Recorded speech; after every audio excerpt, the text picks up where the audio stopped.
All right, welcome back to the show. Remember, catch my column every other Friday in the Hartford Courant and CTNow.com. An emerging scandal folk engulfing UConn Women's basketball coach Geno Auriemma. Here is Jeff Jacobs, Hartford Courant columnist, Scott Gray, WTIC Radio. Hot topic, guys. Basically, to keep it quick here, he's accused of trying to kiss an NBA security director. She allegedly said that she rebuffed his advances and that subsequent to that, he made efforts to have her demoted from covering or having coverage of the team during the Olympics. So she's saying that he is retaliating because he came after her. Your thoughts? Who has more credibility, Auriemma or the NBA's director of security? It's a good question, Stan. I just know what I've read so far in terms of the lawsuit. I will say this: if Geno did what she accused him of doing in a Russian hotel, I would be utterly disappointed. If he both did that and systematically went after her job, I will be on the warpath. Okay, Scott Gray. Well, you know, I think Jeff and I have spent a lot of time with Geno in a lot of circumstances, a lot of different places, a lot of different hours of the day because of the hours that are involved in the travel schedule and everything else.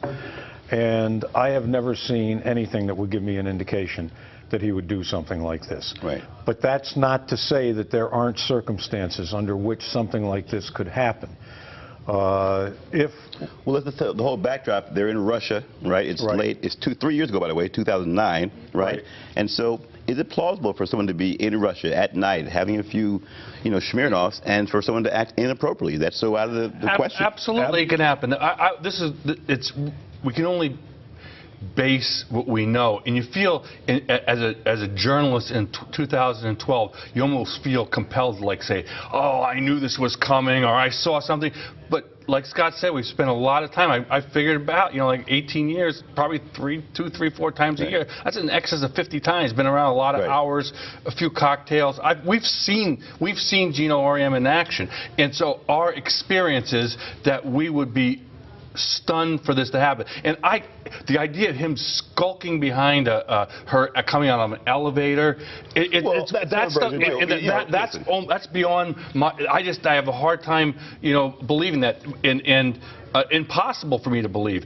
And I do think he's such a polarizing figure. So many people don't like him that if it was a matter of a continued behavior, repeated behavior, we would have heard something along that line. Particularly the fact that he works in a female-dominated world, and a lot of those women are not happy with his presence in that world.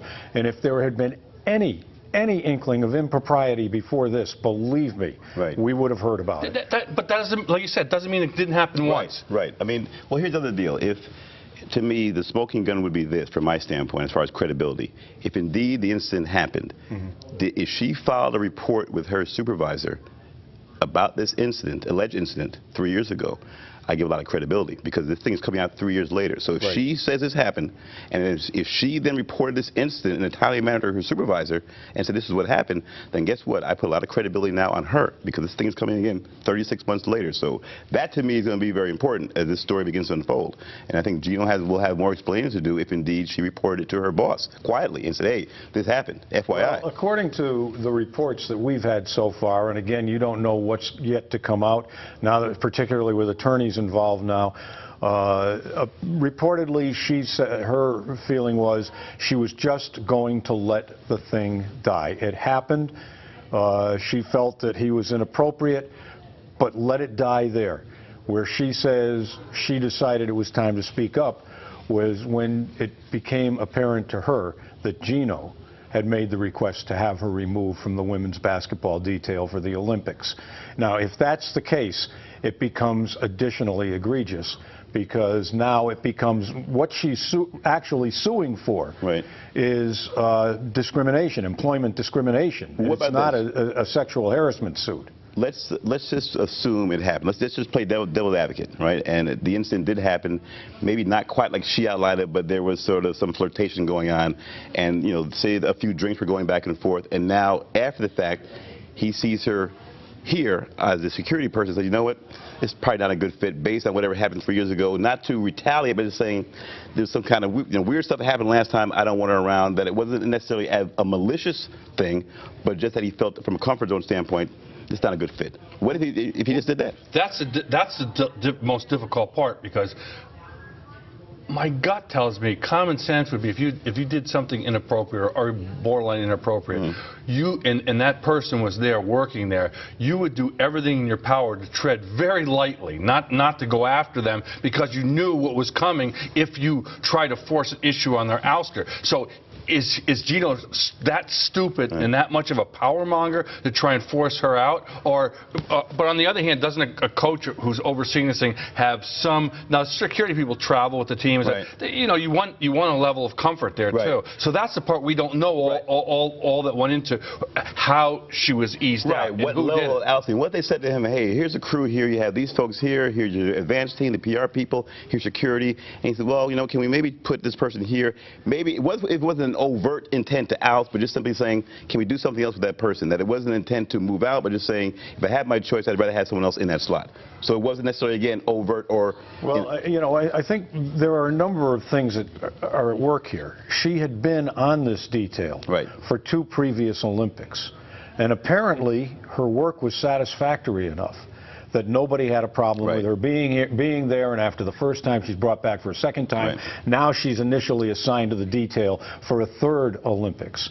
And, you know, she's very clear. She's the NBA director of security. She's been vetted more than you think, and I think a big problem here is the NBA is involved in this, and not just the NBA, but NBA money. And Commissioner Stern has been brought into this personally, because now the NBA is saying, well, no, she wasn't removed from that assignment. We just reassigned her to David Stern's personal detail. And now her lawyer is saying, well, if she was reassigned to David Stern's personal detail, nobody told her about that. The NBA has had problems.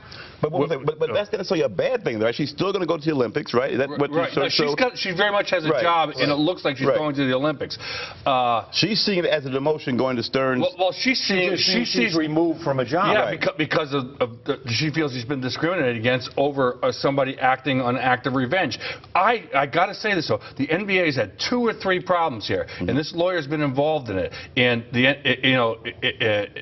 they've had some problems with job discrimination against women. And people have left, and this fits into this. And like Scott said, this is NBA money. So that's where that's an umbrella over this. That's an umbrella over this. At the end of the day, it's about money, right? Someone's going to get a check cut to them to kind of have it all go away. I predict that much. Yeah, absolutely. There's no court case and some money. Here. All right, you guys have the last word. Whatever you both said there.